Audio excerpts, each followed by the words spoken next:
Riesgo cardiovascular. Los que están sanos no tienen necesidad de médico, sino los enfermos. Lucas 5:31. ¿Acaso fue este el error de Jesús? Los médicos tenemos que tratar de prevenir que un suceso ocurra. Pero lo que define un suceso es su existencia. Para eso tenemos que intentar ver un poquito más allá del presente y tratar de adivinar el futuro. Charlie Munger dijo: "Yo solo quiero saber el lugar donde voy a morir para nunca pasar por ahí". En la historia de la humanidad, el hombre intentó adivinar el futuro. Para eso usó determinada gente con algún poder para hacerlo. No es casualidad que muchos de ellos eran ciegos. Los médicos tenemos que ser los adivinos del pasado, en el presente, y tenemos que tratar de ser ciegos de alguna forma, dejando subjetividades para poder interpretar la realidad y tratar de predecirla. ¿Por qué estamos dando clase hoy sobre riesgo cardiovascular? Todo empezó cuando el hombre se hizo consciente que estaba vivo, conciencia del yo.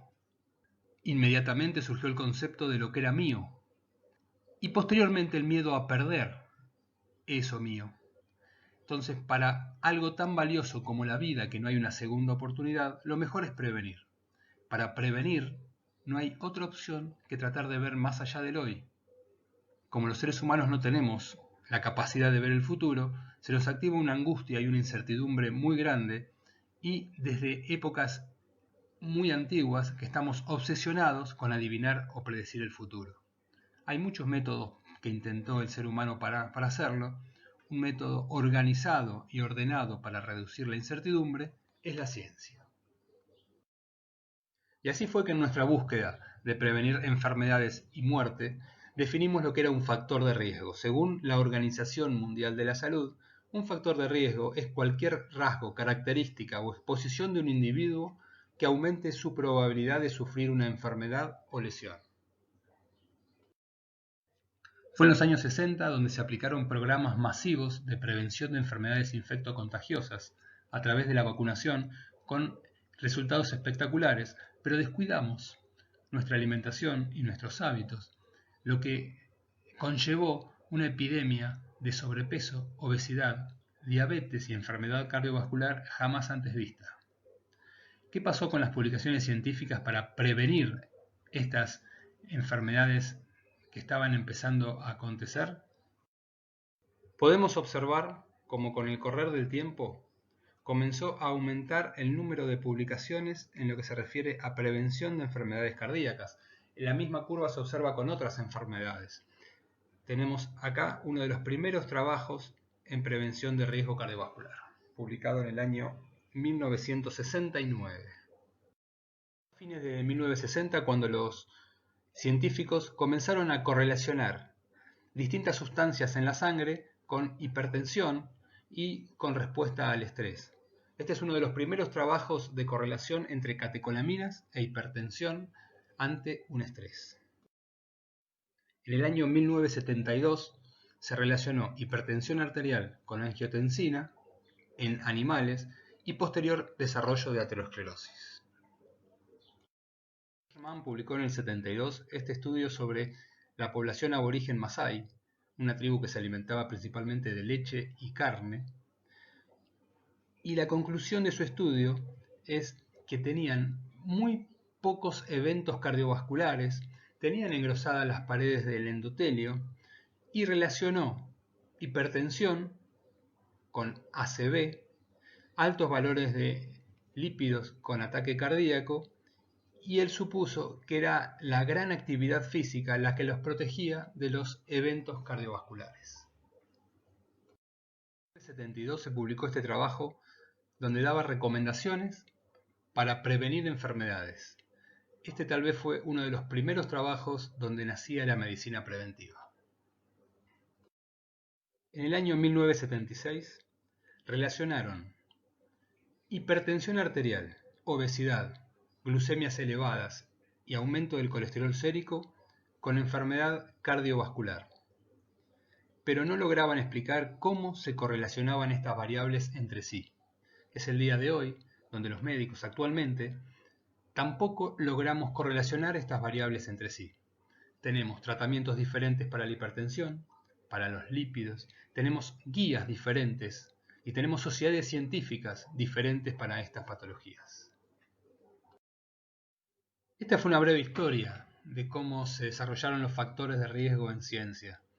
De alguna forma estábamos empezando a chocarnos con los primeros troncos, pero no entendíamos que estábamos adentro de un bosque.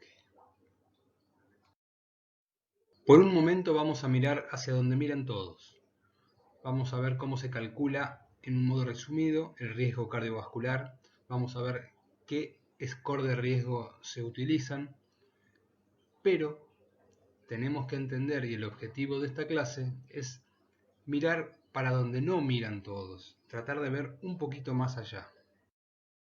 En nuestra mirada tradicional lo que usamos son calculadores de riesgo, que son aplicaciones o son páginas web donde uno ingresa datos del paciente y nos arrojan calculando un porcentaje de riesgo de ese paciente a 5 o 10 años. Vamos a ver una muy rápida revisión de estos calculadores. En general la base de todos es similar. Uno introduce edad, sexo, raza, colesterol total, si es diabético o no, si fuma o no. Se toca un botón y la página web o la aplicación calculan y nos tiran un número a 10 o a 5 años. Cada sociedad científica hizo su propio score, este caso de la Fundación Española del Corazón, donde uno ingresando si es diabético, si fuma, el colesterol total, la presión sistólica, si es hombre, si es mujer y la edad, calcula un riesgo para una población española determinada. Es el ejemplo del calculador de la Organización Panamericana de la Salud validado en pacientes de América.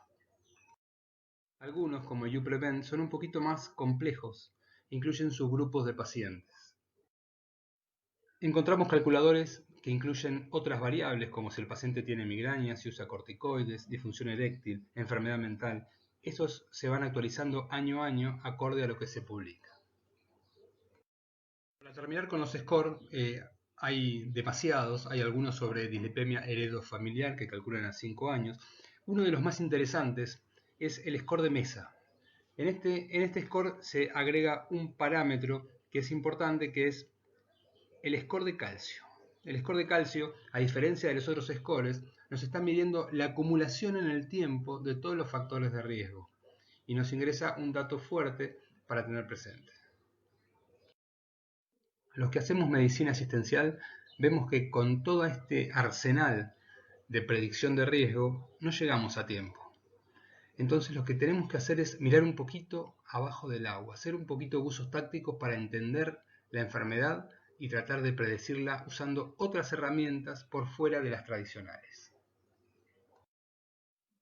Dejaremos un poquito la genética de lado y vamos a referirnos a factores que no se toman en cuenta habitualmente frente al paciente y podemos trabajar en ellos. El objetivo nuestro siempre es retrasar muerte, disminuir la cantidad de eventos como infarto y accidente cerebrovascular. Para intentar prevenir infarto, accidente cerebrovascular o retrasar muerte, usamos los médicos los factores de riesgo tradicionales: hipertensión, diabetes, tabaquismo, dislipemia, estrés, obesidad, sedentarismo.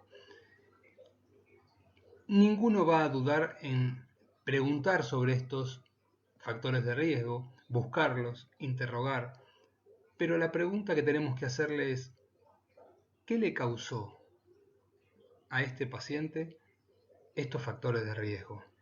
¿Por qué es hipertenso? ¿Por qué es diabético? ¿Por qué fuma? ¿Por qué tiene una dislipemia metabólica? ¿Por qué tiene estrés? ¿Por qué tiene obesidad? ¿Y por qué tiene sedentarismo? El objetivo es buscar las causas de las causas. Cuando hablamos de la causa de la aterosclerosis, sobrevuela inmediatamente la palabra inflamación.